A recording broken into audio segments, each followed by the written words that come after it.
পুরো গাজা দখলের অনুমোদন দিল ইসরায়েল। জাতিসংঘের ক্ষোভ, ফিলিস্তিনিকে স্বাধীন রাষ্ট্রের স্বীকৃতি দিচ্ছে অস্ট্রেলিয়া। এবার ইরানের মাটিতে ইসরায়েলের গুপ্ত হামলার অভিযোগ, মারাত্মক ক্ষতির মুখে কি পদক্ষেপ নেবে তেহরান? ডোনাল্ড ট্রাম্পের ছবি পুড়িয়ে প্রতিবাদ ভারতীয়দের, মার্কিন পণ্য বয়কটের হুমকি, ভারতের সঙ্গে আলোচনা থেকে সরে গেলেন ডোনাল্ড ট্রাম্প। আসসালামু আলাইকুম, দেখছিলেন Bangla vision world news headline. এবারে পুরো সংবাদ। গোটা গাজা দখলের অনুমোদন দিয়েছে ইসরায়েলের মন্ত্রিসভা।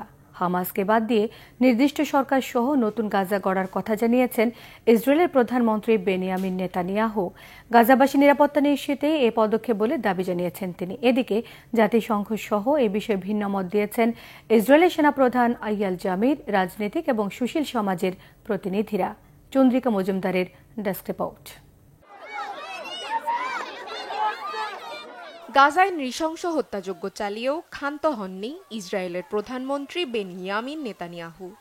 খাবার, পানি, চিকিৎসা, মানবিক সহায়তা সব কেড়ে নিয়ে গাজাবাসীদের ফেলেছেন চরম দুর্দশায়। এর মধ্যেই বৃহস্পতিবার গাজায় সর্বাত্মক অভিযান চালাতে ইসরায়েলি প্রধানমন্ত্রীর নতুন পরিকল্পনায় সায় দিয়েছে দেশটির মন্ত্রিসভা। ঘোষণায় প্রধানমন্ত্রী নেতানিয়াহু বলেছেন, এবার পিছু হটবে না ইসরায়েল, বরং যে কোনো উপায়ে গাজা থেকে হামাসকে সরিয়ে দখল করা হবে পুরো নগরী। লক্ষ্যে পৌঁছাতে এখন কুকর্ম ঢেকে অন্য সুরে কথা বলছেন নেতানিয়াহু। গাজাবাসীদের দক্ষিণাঞ্চলে সরিয়ে নিতে চান তিনি। তার দাবি, ফিলিস্তিনিদের নিরাপত্তার জন্যই এই সিদ্ধান্ত। হামাসকে না সরালে আমাদের নিরাপত্তা নিশ্চিত হবে না। আমরা গাজাবাসীকে হামাসের সন্ত্রাস থেকে মুক্ত করতে চাই এবং বেসামরিক শাসন ব্যবস্থাকে একটি সরকারের হাতে তুলে দিতে চাই। হামাস কেবল ইসরায়েলদেরই নয়, বরং ২০ লাখ ফিলিস্তিনকেও জিম্মি করে রেখেছে। এই ভয়াবহ অত্যাচার থেকে আমরা তাদের মুক্ত করতে চাই।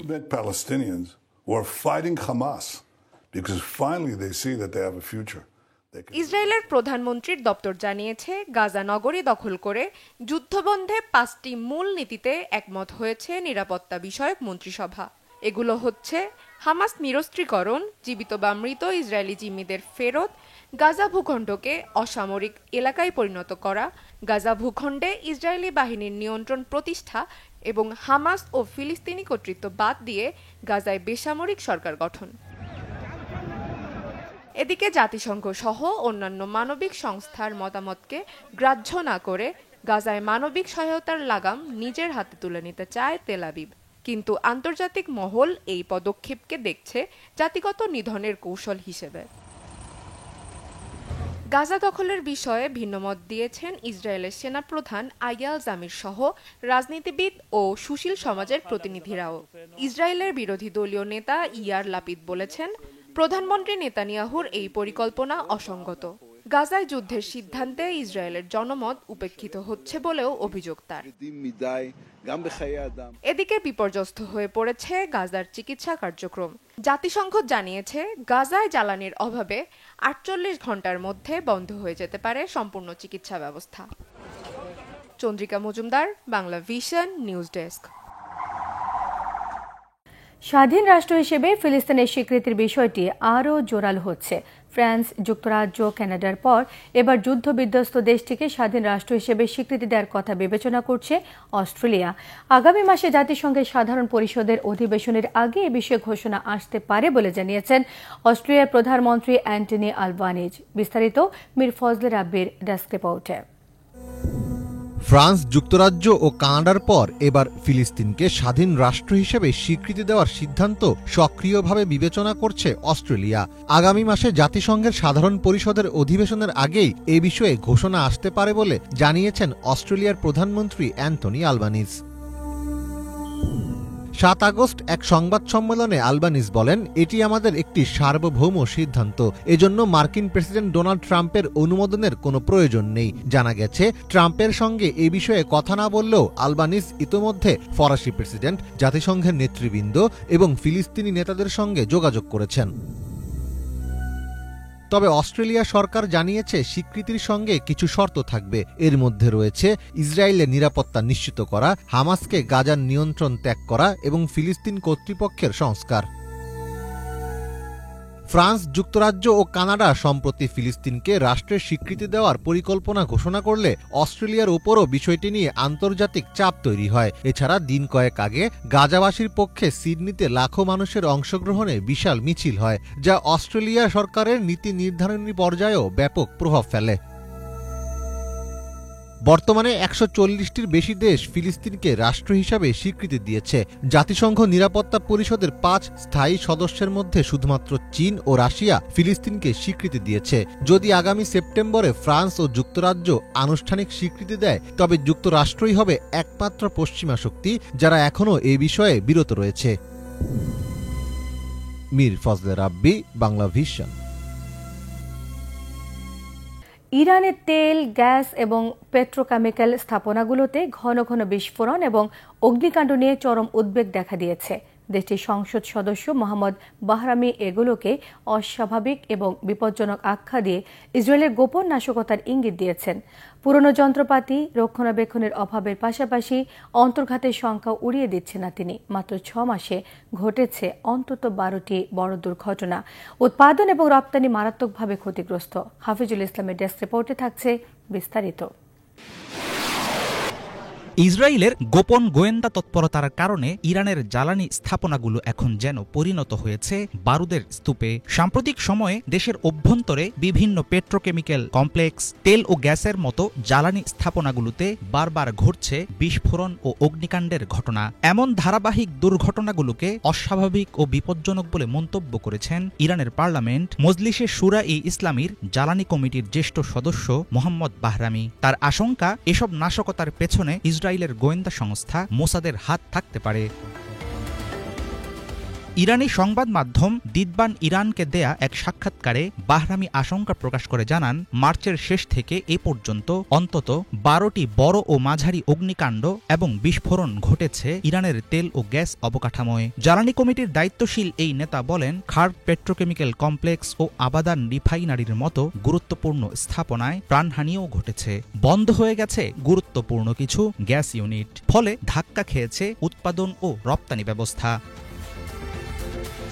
ইরানি পার্লামেন্টের সদস্য বাহরামি এসব অমীমাংসিত দুর্ঘটনার ব্যাখ্যায় জানান, প্রায় ৫০% দুর্ঘটনা ঘটেছে পুরনো যন্ত্রপাতি, পর্যাপ্ত রক্ষণাবেক্ষণের অভাব এবং দুর্বল পর্যবেক্ষণ ব্যবস্থার কারণে। প্রায় ৩০% ক্ষেত্রে দায়ী অপারেশনাল ত্রুটি, কর্মীদের অপর্যাপ্ত প্রশিক্ষণ ও নিরাপত্তা প্রোটোকল না মানা। তবে সবচেয়ে গুরুত্বপূর্ণ বিষয় হচ্ছে, বাকি ২০% ঘটনার পেছনে রয়েছে দুর্বল ব্যবস্থাপনা, বাজেট সংকট, প্রযুক্তিগত সতর্কতার অভাব এবং সাম্প্রতিক সময়ে ইসরায়েলের শত্রুতার ছায়া।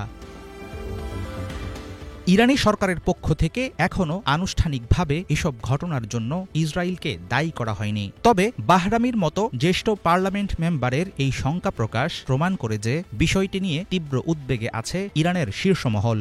গত মাসে নিউ ইয়র্ক টাইমসে প্রকাশিত এক প্রতিবেদনে ইঙ্গিত দেওয়া হয়েছিল, ইরানের অভ্যন্তরে এসব বিস্ফোরণ ও আগুনের পেছনে একটি ইসরায়েলি গোয়েন্দা নেটওয়ার্ক সক্রিয় রয়েছে বলে ইরানের নিরাপত্তা কর্তৃপক্ষের সন্দেহ।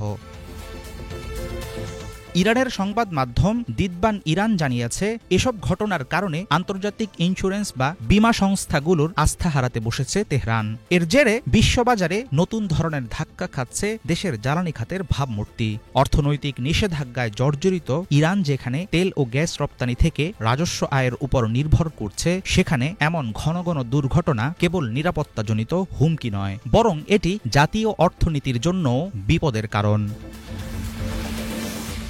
হাফিজুল ইসলাম, বাংলা ভিশন। মার্কিন প্রেসিডেন্ট ডোনাল্ড ট্রাম্পের ছবি পুড়িয়ে প্রতিবাদ করলেন ভারতীয়রা। ভারতীয় পণ্যের উপর ৫০% শুল্ক আরোপের জেরে কানপুরে এই প্রতিবাদ কর্মসূচি পালন করেন ভুক্তভোগী ব্যবসায়ীদের একাংশ। মার্কিন শুল্কের বোঝায় রীতিমতো দিশারা হয়ে পড়েছেন ভারতীয় ব্যবসায়ীরা, যার প্রভাব পড়েছে দেশটির পোশাক খাতে। এমন অবস্থায় ভারত থেকে উৎপাদন সরিয়ে নিচ্ছে পোশাক উৎপাদনকারী কোম্পানি পার্ল গ্লোবাল। বিস্তারিত মীর ফজলে রাব্বির ডেস্ক রিপোর্টে। যুক্তরাষ্ট্রের নির্বাচনের আগে ডোনাল্ড ট্রাম্পের ছবি সামনে নিয়ে তার বিজয় কামনায় এভাবেই প্রার্থনা করেছিলেন ভারতীয়দের অনেকে। ট্রাম্প ক্ষমতায় আসার পর আনন্দ উদযাপনও করেছিলেন তারা। ট্রাম্পকে নিজের বন্ধু বলে দাবি করতেন ভারতের প্রধানমন্ত্রী নরেন্দ্র মোদী। ট্রাম্পের জয়ে তাই আবেগে ভাসছিলেন ভারতীয়রা, কিন্তু সে আবেগ বেশিদিন স্থায়ী হল না। এবার সেই ট্রাম্পের ছবি পুড়িয়েই প্রতিবাদ করলেন ভারতীয়রা। ৭ আগস্ট ভারতের উত্তরপ্রদেশ রাজ্যে মার্কিন প্রেসিডেন্ট ডোনাল্ড ট্রাম্পের ছবি পুড়িয়েছেন ভারতীয় ব্যবসায়ীরা। ভারতীয় পণ্যের ওপর ৫০% শুল্ক আরোপের জেরে রাজ্যের কানপুরে এই প্রতিবাদ কর্মসূচি পালন করেন ভুক্তভোগী ব্যবসায়ীদের একাংশ। এ সময় ট্রাম্প বিরোধী বিভিন্ন স্লোগান দেন তারা। আমরা আমেরিকার কোম্পানিগুলোর বিরুদ্ধে প্রতিবাদ করব। যদি আমেরিকা আমাদের কথা না শুনে তাহলে আমরা আমেরিকান পণ্য কেনা বন্ধ করে দেব এবং আমদানি রপ্তানি সম্পূর্ণরূপে বন্ধ করে দেব। ভারত স্বনির্ভরতার দিকে এগিয়েছে, আমাদের কাছে পর্যাপ্ত পণ্য আছে। ট্রাম্পের এসব হুমকি আমাদের প্রয়োজন নেই। মার্কিন শুল্কের বোঝায় রীতিমতো দিশেহারা হয়ে পড়েছেন ভারতীয় ব্যবসায়ীরা, যার প্রভাব পড়েছে দেশটির পোশাক খাতেও। এমন অবস্থায় ভারত থেকে উৎপাদন সরিয়ে নিচ্ছে পোশাক উৎপাদনকারী কোম্পানি পার্ল গ্লোবাল। গ্যাপ ও কোহল সহ বিভিন্ন ব্র্যান্ডের পোশাক ভারতে উৎপাদন করে যুক্তরাষ্ট্রে রপ্তানি করে তারা। কিন্তু এখন যেহেতু ভারত থেকে পণ্য গেলে ৫০% শুল্ক দিতে হবে, তাই পার্ল গ্লোবাল ভারত থেকে তাদের উৎপাদন সরিয়ে বাংলাদেশ সহ ৪টি দেশে নিয়ে যাবে। রয়টার্সকে দেওয়া এক সাক্ষাৎকারে পার্ল গ্লোবালের মহাপরিচালক পল্লব ব্যানার্জি জানিয়েছেন, মার্কিন ক্রেতাদের চাপে পড়েই তারা এই সিদ্ধান্ত নিয়েছেন। ভারতে যেসব পোশাক উৎপাদন হতো সেগুলো এখন বাংলাদেশ, ইন্দোনেশিয়া, ভিয়েতনাম এবং গুয়েতেমালার ১৭টি কারখানায় নিয়ে যাওয়া হবে। এতে করে উচ্চ শুল্ক এড়ানো যাবে। পল্লব ব্যানার্জি বলেন, সব ক্রেতারা সার্বক্ষণিক আমাকে ফোন দিচ্ছেন, তারা চান আমরা উৎপাদন ভারত থেকে অন্য দেশে নিয়ে যাই। নয়াদিল্লির ওপর ৫০% শুল্ক আরোপের ঘোষণা দেওয়ায় পাল্টে গেছে ভারত যুক্তরাষ্ট্র দ্বিপাক্ষিক সম্পর্কের সব হিসাব নিকাশ। বিশ্লেষকদের মতে মার্কিন অভ্যন্তরীণ রাজনীতিতে অর্থনৈতিক জাতীয়তাবাদের প্রচার ট্রাম্পের অন্যতম প্রধান কৌশল। তবে এই কৌশলের বিরূপ প্রভাব পড়ছে ভারতসহ বিশ্বের বিভিন্ন দেশের ওপর। মীর ফজলে রাব্বি, বাংলা ভিশন।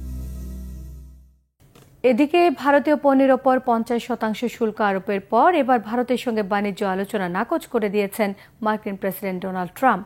তিনি জানান, শুল্ক নিয়ে দুদেশের মধ্যে দর কষাকষি শেষ না হওয়া পর্যন্ত ভারতের সঙ্গে বাণিজ্য আলোচনা বন্ধ রাখবে যুক্তরাষ্ট্র। এই শুল্ক আরোপের পর ভারত থেকে অর্ডার স্থগিত করেছে অ্যামাজন, ওয়ালমার্ট, টার্গেট, গ্যাপ সহ বড় বড় মার্কিন রিটেইলাররা। ভারতের রপ্তানিকারক প্রতিষ্ঠানগুলো জানায়, পোশাক এবং টেক্সটাইল পণ্যের চালান আপাতত বন্ধ রাখা হবে। বিশ্লেষকরা বলছেন, প্রেসিডেন্ট ডোনাল্ড ট্রাম্পের আরোপিত অতিরিক্ত শুল্কের জেরে ভারতীয় পণ্যের রপ্তানি খরচ ৩০ থেকে ৩৫% পর্যন্ত বেড়ে যেতে পারে।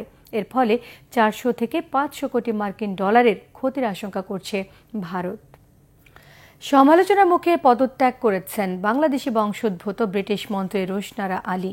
পদত্যাগপত্র গ্রহণ করে মন্ত্রী হিসেবে রুশনারার অবদান আর পরিশ্রমের প্রশংসা করেছেন প্রধানমন্ত্রী কিয়ার স্টারমার।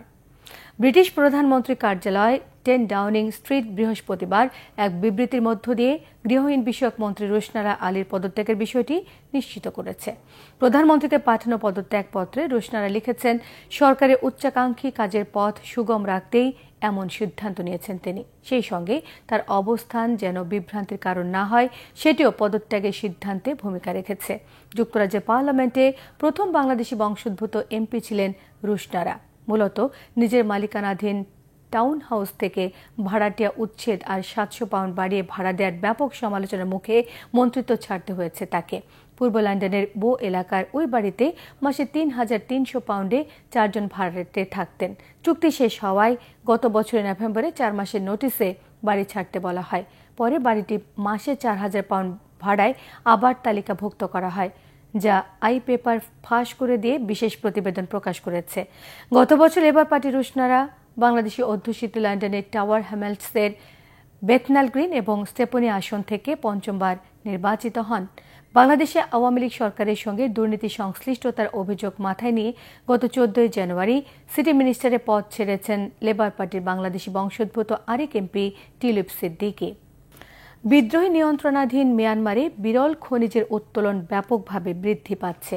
এর ফলে থাইল্যান্ডের অনেক নদীতে বিষাক্ত ভারী ধাতুর মাত্রা উদ্বেগজনকভাবে বৃদ্ধি পাচ্ছে। এদিকে নিজ দেশ থেকে খনিজ উত্তোলন কমিয়ে এখন মিয়ানমার থেকে ব্যাপক হারে আমদানি করছে চীন। বিস্তারিত ডেস্ক রিপোর্টে। মিয়ানমারে বিদ্রোহীদের দখলে থাকা অঞ্চলে বিরল খনিজ আহরণ উল্লেখযোগ্য হারে বেড়েছে। স্যাটেলাইট ছবি এবং পানি বিশ্লেষণের ফলাফলে এমনটাই দেখা যাচ্ছে বলে জানিয়েছে আল জাজিরা। এর ফলে থাইল্যান্ডের একাধিক নদীতে বিষাক্ত ভারী ধাতুর উপস্থিতি আশঙ্কাজনক হারে বৃদ্ধি পেয়েছে। থাইল্যান্ডের নদী ও তার শাখা নদীগুলোর পরিবেশের উপর এই দূষণের ব্যাপক প্রভাব পড়েছে।